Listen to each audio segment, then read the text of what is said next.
also a PMPC member. Yeah, congratulations, you're a Thank you PMPC po. winner last time, right? So, Maki, congratulations dito sa Maki Bughaw Hour. Please tell us something about this music video, how it started, and how was the feeling of doing directing at the same time you're an actor there? Ang ganda po ng question kasi I try to always challenge myself whenever I venture sa mga bagong bagay or bagong songs actually na ginagawa ko po ay nag-release. So, ito po kasi nung Dilaw, nag-direct din po ako doon pero mas nag-acting po ako doon. But dito kasi po, while acting actually, nagde-direct ako. So kung may makikita kayong behind the scenes, habang, alam niyo yung habang nag-acting ako, may lines ako, Kyler, ano mo to? Ano, Alex, ano mo to? Ganun yung ginagawa namin. So, it was really a challenge for me, but it's something that I really, really love to do. So, I think baka magkaroon pa ng mga music videos. Sana po i-hire niyo akong director. Hindi, pero I really love and enjoyed. And of course, sila Alexi, si Kyla, and si Zeke, napakadaling katrabaho. So, sobrang good vibes po kami talaga. And I would love to direct more of my music videos. Aside sa singing ba, pangarap mong maging director din talaga? Ay, opo. Actually, gumraduate po ako ng ComArts. And I really love directing, I really love productions. So this is something na pasok na rin po sa realm ng career ko. Sabi ko nga po one time na kung hindi man po ako naging singer, siguro nandito pa rin po ako. Baka katabi niyo po ako ngayon nakaganto. Ayun po. Yeah, for Alexis naman and kay Kyler. Ay, Alexi po. Ay, Alexi pala and Kyler. Kamusta bilang director si Maki dito sa music video niya? So ayun, super fun po niya. Tsaka lahat po ng details tinuturo niya po sa amin. Tapos so far, naka-gets naman po kami agad ng mga tinuturo niya po. Yan. Alexi. And sobrang parang nakakadala din sa vibe. Pag may scene ito, ganun. Tapos narinig mo sa side si Kuya Maki, oh, more, tawa kayo, ha ha ha. Gaganon din siya. So mas nakakaano din sa scenes. And it's very nakaka-wow. Panoorin si Kuya Maki mag-direct din. Kasi syempre siya na nga yung singer. Tapos nagde-direct din siya. So Galing. it was amazing. Galing niyo po. Last na lang for Maki. Maki, we know that ikaw yung sa mga singer ngayon na talagang very successful, di ba? With your song, with your genre. Pero if you have a choice, what is the song of your life and career right now? Ano po? Sorry. What is the song of your... Oh.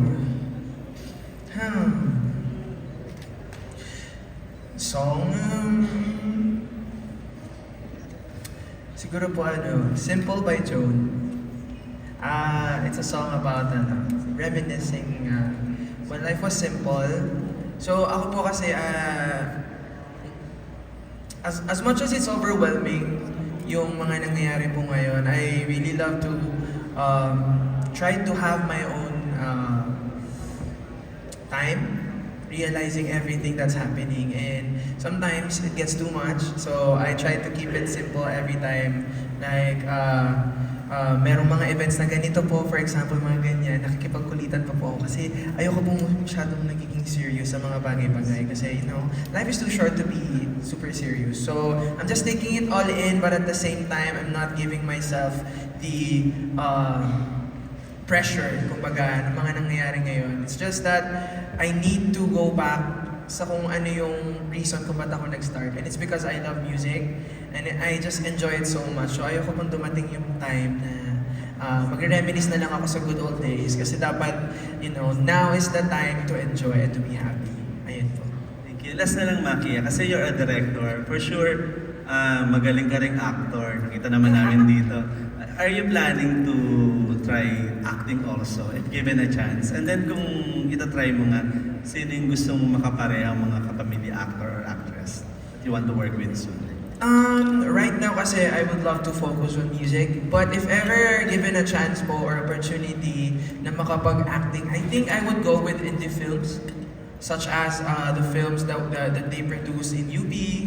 Kasi doon mas nandun yung edge ko po or nandun yung feeling ko yung mas audience ko kasi I'm not the type of actor na pag sinabihan ng ganito, kaya agad. Kumbaga, I love to take my time and to realize or internalize even the script, the plot, the overall story, if that's my principle, that's my moral, yun kung nare-reflect nito yung morals ko sa life, I would go for it without TF or anything. If ano kasi ako, maano po akong artist. Kumbaga, I love to be a voice of the voiceless. Yung mga ganun pong films kasi, I love watching indie films na nakakapagbigay ng empowerment to certain communities like LGBTQIA+, and of course, women's rights, at kung ano-ano pa pong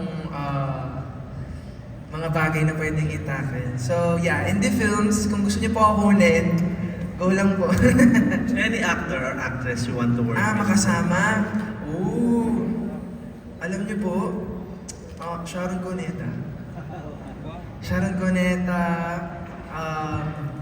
Miss Vilma Santos, Ann Curtis. Malay mo yung plot kakaiba. Diba? Mga ganun po. Sino pa ba?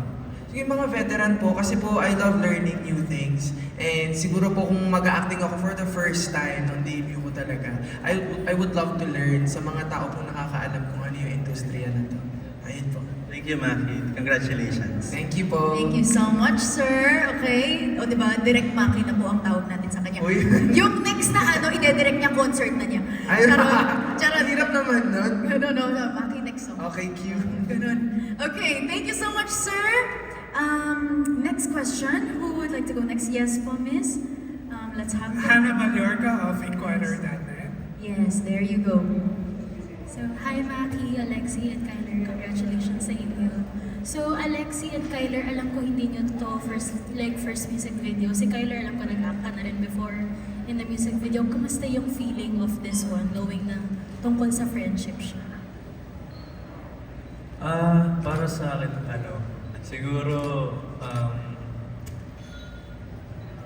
hindi na ako masyadong nahirapan po kasi since na may background,